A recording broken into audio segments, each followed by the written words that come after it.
So now, today, I will be discussing the Time Machine episode of Wishbone and the Robin Hood episode of Wishbone. Now, I'm not sure that there is a definitive version of Robin Hood to read, but I'm pretty sure that most people would probably consider this to be the modern day definitive version of Robin Hood. Which is to say, I have read The Time Machine. I have not read Robin Hood, but I've seen a lot of the movies, including this one. This one I watched afresh last night, right before watching the Wishbone episode. But first, The Time Machine. Now, if you've never read The Time Machine, or if you have and you want to read it again, but you don't have time to actually read it, and you just want to have it on playing while you're doing something else, I have a playlist of me reading The Time Machine to the computer, and in 4-page increments, which I've been doing since January 1st of this year. That playlist will be available at the end of this video to click on, and by Saturday it will include the whole book. I'm still 20 pages short of the whole book, but Saturday I do the last. So I will try not to talk too much about The Time Machine, which is all fresh in my memory from having read it. I've essentially read it twice, because even on those days when I don't record it twice because of a mistake, I have rehearsed it once before recording. So I've got plenty of thoughts about it. But again, I'm going to try to keep it manageable. So other than the Time Machine in this episode, the story is of Joe struggling with math. He has to get his math grades up in order to try out for the basketball team, and David, to help him, gives Joe a spare calculator. Now the whole idea, the repeated theme, is that technology makes people, the word used throughout the episode is indolent, which kind of means lazy, or essentially does mean lazy. And this is when the time traveler goes forward through time and meets the Eloi, which is one of two species that evolved from humans as technology advanced and made life easier. The Eloi are indolent. They don't work. They have no fear.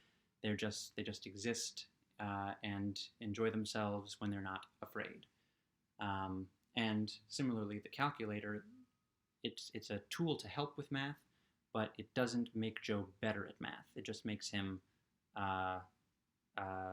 less concerned with it, and therefore indolent about it. Which, when it comes time to take one of the tests that he has to do better on in order to bring his grades up, he does worse on it because he relies too much on the calculator, but then doesn't have the calculator for the test because Wishbone hides it in plain sight. So I liked the parts of the book that they chose to adapt. In the beginning of the book and in the beginning of the episode, the time traveler explains that he has figured out a way to not only go frontward, forward and backward, left to right, or up and down, but through the fourth dimension of time, and that he can actually control the travel through time, like he can control travel through the other three dimensions. And of course, nobody believes him. But as soon as everybody else leaves the scene, he pulls his time machine out of his fireplace and zips forward into the year 802,701. I think it's that.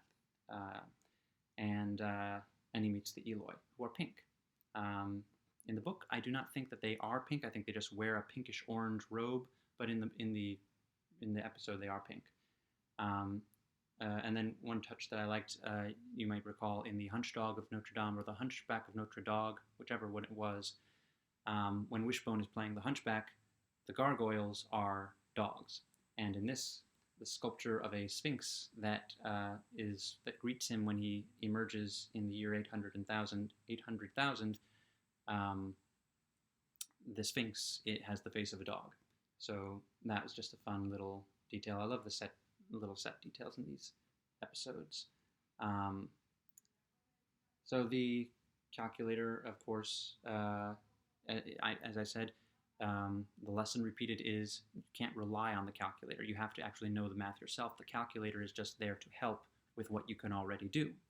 And Joe takes the wrong lesson at first. But then when he needs to get a new calculator, he his mom suggests that he works for Wanda next door for her garage sale, and he'll make some money that way. And for some reason, at the garage sale, things are marked down in a wide variety of different ways. So this guy comes up to Joe, who's running the cash box, and says, this thing is 10% off, this thing is 40% off, this thing is 30% off, this thing, and it's a somewhat strange way to run a garage sale, but it forces Joe to do math, and he only has a pen and a pad of paper to do it with, and this at first causes a bit of a traffic jam, but when Wanda comes over, Wishbone brings a sign that Wanda had made over something about fractions, the prices being a fraction of what they should be, and he sees the word fraction, and he says, "Oh, I know fractions," and he starts to do it, and then Wanda teaches him the cheat code of if it's 10% off, all you have to do is move the decimal. You don't change any of the digits, you just move the decimal point. And I saw that and I was like, surely the math teacher told him that, and the 10% shouldn't have been a problem. But it was the only math lesson that he got in that moment from Wanda, whereas in math class he probably had a lot more math that day. I don't judge anybody for being bad at math. So that's how he, gets his groove with math, and then the next test that he takes, he does very well on. Wishbone, as the time traveler, doesn't go to a natural history / arms museum like in the book, but he does go to a library where the representative of old technology is a 90s era laptop, and the representation of literature is a book of Shakespeare open to the Tomorrow and Tomorrow and Tomorrow monologue from Macbeth, in which all our yesterdays have lighted fools the way to dusty death, which kind of represents the trajectory of the Eloi and the Morlocks, who are the descendants of humans in this time. There is no forest fire in the Wishbone version, like there is in the book, but there's a somewhat exciting ending to that story, and of course it's great. We are excited for Joe that he gets to play basketball. So that's, I think, all that I have to say on Bark to the Future.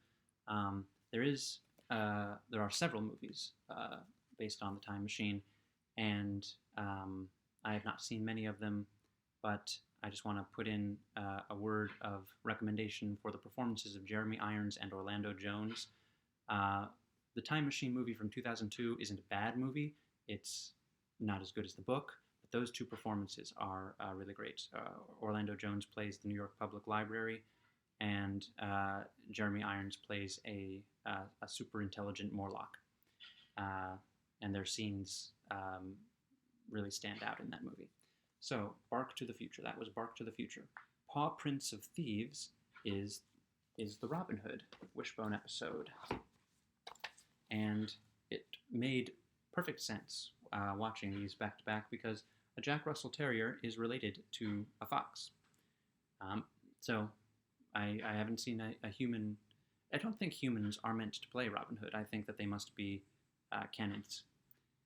So the premise of what Joe goes through in the real world, parallel to Robin Hood in this episode, is he comes across his lunch lady stealing old cafeteria food that is too old to give to the students but hasn't actually gone bad yet, stealing it from the school to then give to a community kitchen. And she's not supposed to do this. The food services supervisor doesn't want her to do it because it means a lot of paperwork for him, and I guess he's indolent.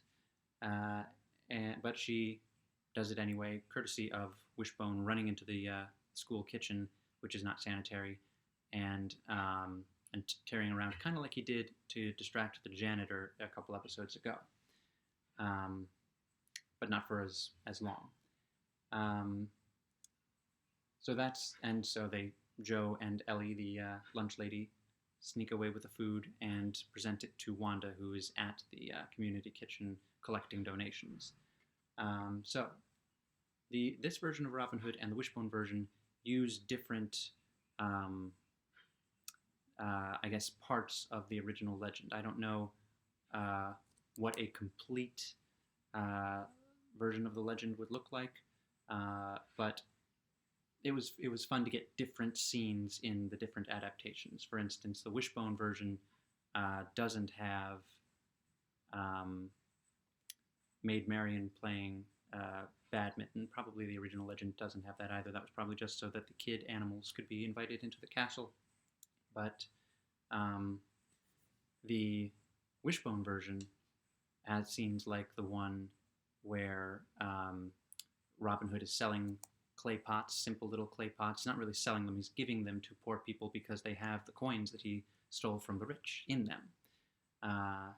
And it also has the detail that after Wishbone Robin Hood robs from the rich, some of the money he instructs is to be sent away to pay the ransom for King Richard and bring him back. Prince John is the villain in this Robin Hood, not mentioned in, to my recollection, in the Wishbone. Robin Hood, the Sheriff of Nottingham, is the only powerful antagonist in the Wishbone version that I can recall. And the King Richard figure in the real life, where Wishbone and Joe are, is the principal who the lunch lady and Joe are both convinced would be very in favor of donating the food. But again, the food services guy in charge doesn't want to do the paperwork. I guess Ellie can't do the paperwork herself. She gets fired because he finds out that they snuck the food away, and Joe stages a protest. All the students go through the lunch line and they don't take any lunch, which gets Joe in trouble, but his mom comes and says she's on his side, and then the principal comes back in that scene and says she's on his side too. So that resolves itself. She gives the lunch lady her job back and has a word with the food services administrator. Both versions have I don't recall it happening exactly this way in the movie, the whole splitting the arrow bit. That's a famous Robin Hood detail, that he splits an arrow during an archery competition.